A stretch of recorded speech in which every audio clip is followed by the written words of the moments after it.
It's your girl, VK Johannam, and the V stands for Vidian. Tonight we're talking about the Demon Star, which is known as al-ghul. If you're a Batman fan and you know the villain named al-ghul, that's a name for the Demon Star. If you watched Scott Pilgrim vs. the World, there was this club called Demon's Head. That's a name for al-ghul.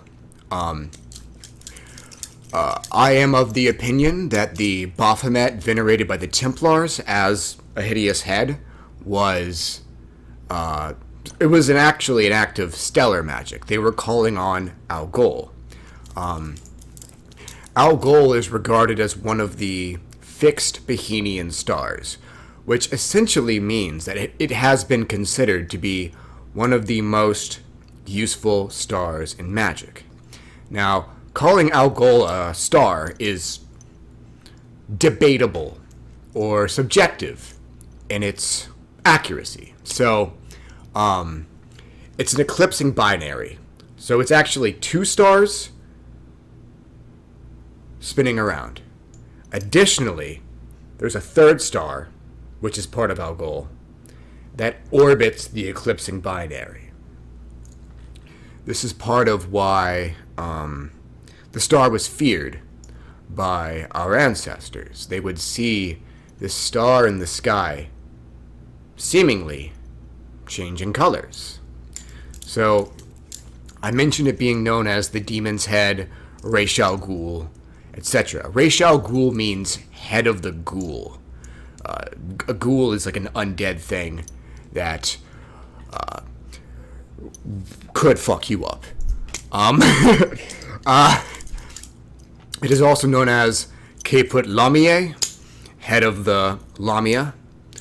And it's also been known as Caput Medusae, the head of Medusa, and that's the traditional Greek veneration, the traditional Greek depiction of the star. It's Medusa's head being held by Perseus, the person who killed her, right?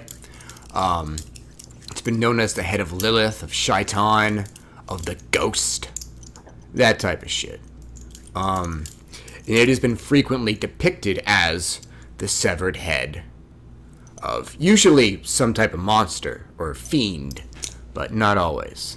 Or at least not always distinguishably so. So, I do work with stellar magic a bit here and there, but it's not a staple in my practice. Except al-ghul. Al-ghul has been a staple in my practice for probably around 7 fucking years. That is the number one star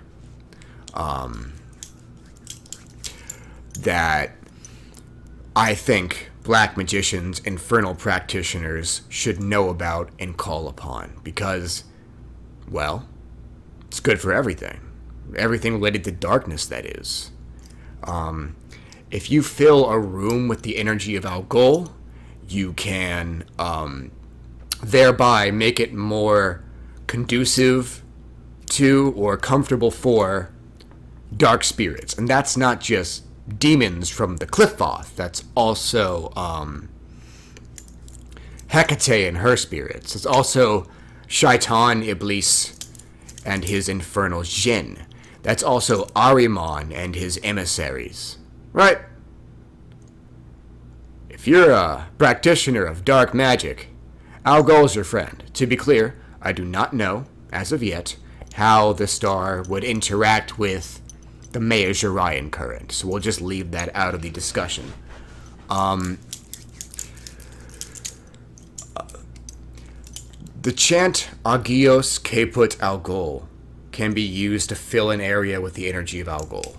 There's a lot of things you can do with that. You can just fill a place with that energy and just let chaos erupt around it. If you fill a haunted house with that energy, oh, it's going to get more haunted. If you fill a place with enough of al-ghul's energy, it can become essentially a place of respite for dark entities. The metal silver is useful in working with al-ghul. And if you intend to use the power of al-ghul in curse work, al-ghul will like it more if you get really, really hateful and emotionally nasty. Now, when I say like it, this means al-ghul is sort of alive, but not alive in the same way as you and me. More like the planetary spirit of the Earth, right? Mother Earth. A lot of people call him that planetary spirit. It's kind of alive spiritually in the same way that plants are, in the same way that other planets are. Stars are alive that way too. In my view, these are not things that you would be having conversations with. They're alive in the way that, your black flame is alive, more like, So, you're probably familiar with the intelligences known as the Ascended Vampires, Undead Gods, Strigoi Morte, Vom Quisseron, what have you. As you know, a lot of them are bound to the Earth. And a lot of them, some of them, are bound from it. Some of those entities who are bound from it like to reside on al-ghul. There are also spirits who essentially take energy and feed it to al-ghul to kind of keep that torch burning. So one thing I learned from Sanctuary Satanica's YouTube video about Nehemoth is that al-ghul, being an eclipsing binary, is related to Thamael, the highest sphere of the Qliphoth or infernal plane. Thamael is traditionally viewed as being governed primarily by two spirits, namely Satan and Moloch. They are often traditionally depicted, metaphorically depicted, as struggling in conflict. The eclipsing binary is related to that. Now, you may be familiar with the being known as Azzi-Dahaka, otherwise known as like Zohak, right? Zohak is the being who was exalted by Ahriman, growing two dragon's heads that emerged from his body, giving him 3 heads. That 3-headed form is related to al-ghul.